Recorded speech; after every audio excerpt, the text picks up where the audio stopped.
Today's class for BSc second year, paper first, that is biotechnology paper, molecular biology and biotechnology. हम इसमें DNA शुरू कर चुके हैं। डीएनए किस प्रकार का होता है, क्या उसका मॉलिक्यूलर स्ट्रक्चर होता है। आज आपको हम डीएनए की एक और खूबी के बारे में बताएंगे। जो डीएनए होता है वो आपको डबल हेलिकल स्ट्रक्चर की फॉर्म में नज़र आता है, लेकिन जो इतना लंबा चौड़ा डीएनए होता है, आप सभी जानते हैं कि ह्यूमन बीइंग्स में 23 पेयर्स ऑफ क्रोमोसोम्स होते हैं, अर्थात 46 क्रोमोसोम्स होते हैं। उनमें से 22 पेयर्स जो होते हैं वो ऑटोसोम्स होते हैं और एक पेयर जो होता है वो सेक्स क्रोमोसोम्स के नाम से जाना जाता है। और उसमें जो फीमेल्स होती हैं उनमें जो पेयर होता है वो एक्स क्रोमोसोम का होता है, जबकि मेल्स में ये एक्स और वाई क्रोमोसोम्स का होता है। तो ये जो क्रोमोसोम्स हैं, जो कि कितने पेयर्स हमने आपको बताए, 23 पेयर्स। ये 23 पेयर्स जो क्रोमोसोम्स एक न्यूक्लियस के अंदर बंद रहते हैं, तो ये किस प्रकार से उसमें बंद रहते हैं। जब मियोसिस होता है या क्रॉसिंग ओवर होता है तो किस प्रकार से वो खुलते हैं, या उनका जब रेप्लिकेशन होता है यानी 1 से 2 जब वो बनते हैं उसके स्ट्रैंड डीएनए के, तो किस प्रकार से होता है। ये रेप्लिकेशन हम डिटेल में बाद में पढ़ेंगे, लेकिन अभी आप इतना जानें कि जब रेप्लिकेशन पढ़ा गया, साइंटिस्ट ने उसे पढ़ा और बताया उसके बारे में, तो उन्होंने कहा कि ये अर्ध संरक्षी या सेमी कंजर्वेटिव प्रकार का होता है। ये क्या है, इसका मतलब हम आपको बाद में बताएंगे। फिलहाल हम ये मॉडल आपको बताना चाहते हैं, RL model of Shashi Shekharan. ये मॉडल ये कहता है कि जो रेप्लिकेशन होता है, अर्थात जब डीएनए के जो हेलिक्स होते हैं वो 2 से 4, 4 से 8 होते हैं, उस दौरान जो पिछली थ्योरीज थी उनके अकॉर्डिंग ये कहा गया था कि वो जिस प्रकार से खुलते हैं उसमें एक में 10 रंग्स होते हैं या 10 उसमें बेस पेयर्स लगे हुए होते हैं एक मेजर ग्रुप के बीच में, और वो खुल जाती है और फिर उसके बाद में सेमी कंजर्वेटिव प्रकार का उसमें रेप्लिकेशन हो जाता है, अर्ध संरक्षी प्रकार का, अर्थात आधा स्ट्रैंड जो है वो सुरक्षित रहता है, आधा जो है वो नया बनता है डबल हेलिकल फॉर्म में डीएनए की। यहाँ जो ये शशि शेखरन थे, इनको ये इसलिए कहना पड़ा, ये आपको हम इसलिए बता रहे हैं कि अगर आप कंपटीशन एग्ज़ाम्स देंगी तो उसमें बहुत टिपिकल चीज़ें पूछी जाती हैं, जो ऑर्डिनरी हैं, कॉमन है, वो नहीं पूछते। तो सिर्फ उसी की वजह से आपको ये हम बता रहे हैं। ये आरएल मॉडल है, right and left model by Shashi Shekharan. Ramachandran plot के नाम से भी कई बार आपसे ये चीज़ पूछ ली जाती है, पर वो बहुत ज़्यादा डिफ़िकल्ट है, उसे आपको हम नहीं बताएंगे अभी। यहाँ आप बस इतना समझ लीजिए कि जिस वक्त ये जिस तरह से इसमें बताया गया है कि ड्यूरिंग 1976 से 80 के बीच में शशि शेखरन और उनकी टीम ने जब काम किया, ये Indian institute of science Bengaluru में काम कर रहे थे, और इन्होंने एम्फेसाइज करा, इस बात को लेकर दबाव दिया, that right hand form means are of double helical B DNA can not easily explain the unwinding of the duplex. जो डीएनए का डुप्लेक्स है, जो डबल उसमें हेलिक्स हैं, वो इजीली खुलते हैं। किस प्रकार से खुलते हैं, ये जो बताया गया था पहले, उससे वो संतुष्ट नहीं थे। उनका कहना था ये इजीली एक्सप्लेन्ड नहीं है, और इस वजह से उन्होंने एक मॉडल प्रपोज किया जिसका नाम दिया उन्होंने आरएल मॉडल। इस मॉडल में they suggested that right handed are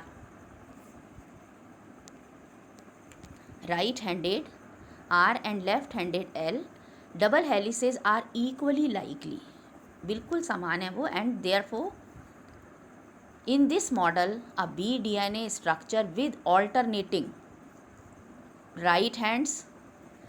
right-handed and left-handed segments of approximately 5 base pairs in a repeat of 10 base pairs। हम ये बात करते हैं कि एक बार जो घूमता है, एक जो उसका घूर्णन है या मेजर ग्रुप जो ख़त्म होती है, उस बीच में 10 बेस पेयर्स होते हैं। जबकि यहाँ इनका ये कहना था शशि शेखरन का कि ये जब खुलता है तो एवरी 5 बेस पेयर्स के ऊपर इसका खुलना शुरू होता है, अर्थात उन्होंने ये कहा that B DNA structure with alternating right-handed and left-handed segments of approximately 5 base pairs in a repeat of 10 base pairs। repeat है 10 base pairs का है, लेकिन यहाँ पर ये किस प्रकार से मुड़ रहा है स्ट्रक्चर, खुलते समय 5 बेस पेयर्स का। And this model provides for conformational flexibility. उन्होंने ये कहा कि जो टोपोलॉजिकल डिफ़िकल्टी आ रही थी, अर्थात स्थलाकृतिक जो भी डीएनए डबल हेलिक्स था, उसके खुलने में इतनी आसानी नहीं नज़र आ रही थी जो पहले वाला मॉडल सजेस्ट करता था।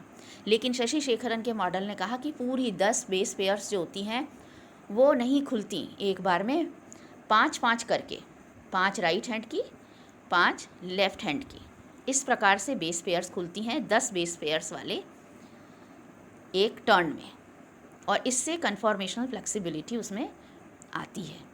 सो ये थोड़ा सा इसके बारे में था कि इनकेस किसी बुक में अगर आपके दिया हुआ हो कि what is RL model of Shashi Shekharan, तो ये एक प्रकार से उसके अनबाइंडिंग से जुड़ा हुआ टॉपिक है, किस प्रकार से जो डबल हेलिक्स है वो खुलता है।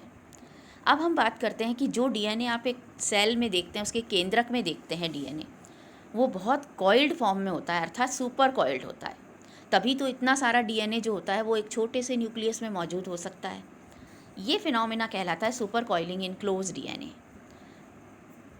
जनरली हम देखते हैं कि डबल हेलिकल स्ट्रक्चर जो होता है डीएनए का, वो एक लीनियर मॉलिक्यूल होता है, अर्थात रेखीय मॉलिक्यूल होता है।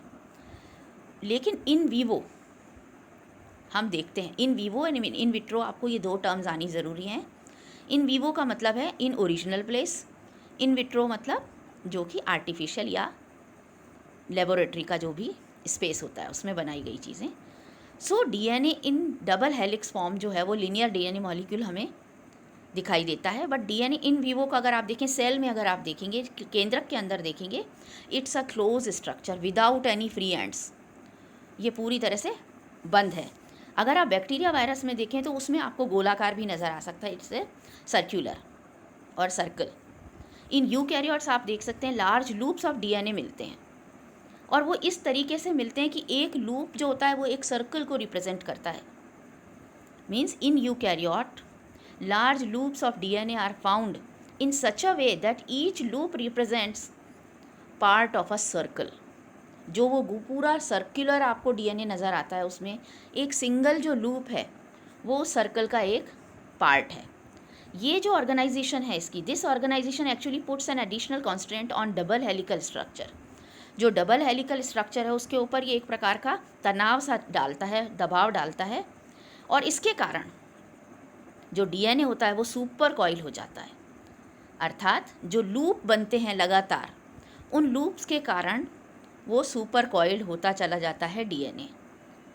One super coil is introduced every time that the duplex thread is twisted around its axis.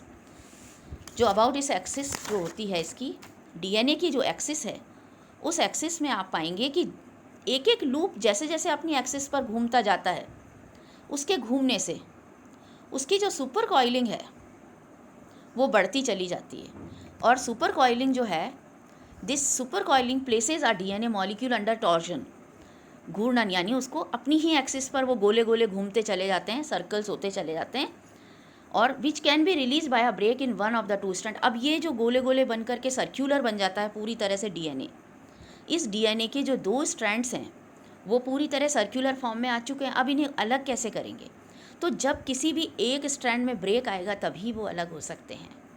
और जब भी डीएनए में सुपर कॉइलिंग नहीं पाई जाती तो उसे हम रिलैक्स्ड डीएनए कहते हैं। जो सुपर कॉइलिंग होती है वो नेगेटिव भी हो सकती है, जैसे कि इन वीवो कंडीशन में। ओरिजिनली अगर किसी केंद्रक को आप अंदर लाइव उसमें ऑब्जेक्ट में देखेंगे तो वो कॉइलिंग जो होगी, सुपर कॉइलिंग, निगेटिव होगी। लेकिन अगर आप इन विट्रो कंडीशन में देखेंगे तो वो होगी पॉजिटिव। ये क्लॉकवाइज, एंटी क्लॉकवाइज, इतना डिटेल में आपको जाने की ज़रूरत नहीं है, बस आप इतना समझ लें कि जो सुपर कॉइलिंग नेगेटिव होगी वो बहुत आसानी से खुल जाती है, क्योंकि when they are found in a direction opposite to the clockwise turns of right handed DNA, this will create और release the torsion and will become unwound और अनबाइंड और even single stranded in a region. जैसे negative जो coiling होगी, super coiling होगी, वो जब opposite directions में चलती है तो वो एक तरह से जिस वक्त खोलेगी उसको, तो उसका जो टॉर्जन है वो एकदम रिलीज़ हो जाएगा या उसका हट जाएगा, उसका तनाव, जो घूर्णन है, और वो जो उसके दो हेलिक्स हैं वो सेपरेट होने शुरू हो जाएंगे। ये जो एक फिनोमिना है, ये unwinding of DNA during replication, ये इसको हेल्प करता है। जिस वक्त रेप्लिकेशन होता है डीएनए का और उसके दोनों स्ट्रैंड्स खुलने लगते हैं, तो ये जो है इसका नेगेटिव होना वो उसको हेल्प करता है। और जो पॉजिटिव सुपर कॉइल्स होते हैं वो ओवर बाइंडिंग उल्टा ज़्यादा उसको सुपर हेलिकल बना देते हैं, जो कि कहाँ होगा, विच कैन बी क्रिएटेड। और इसको अगर आप क्रिएट करना चाहते हैं सुपर कॉइल्स को, सुपर हेलिकल फॉर्म को, तो it can be created only in vitro condition, nature में नहीं होती है। जो पॉजिटिव सुपर कॉइल्स होते हैं जो कि उसमें सुपर हेलिकल फॉर्म को क्रिएट करते हैं, वो जो पॉजिटिव उसमें सुपर कॉइल्स होंगे वो इन विट्रो कंडीशन में हम उन्हें क्रिएट कर सकते हैं। नेचर में इस तरह की सुपर कॉइलिंग नहीं पाई जाती। आपको इसका एक पिक्चर हम दिखाते हैं, ये देखिए, circular DNA with zero super coiling, DNA super coil. This is all for today.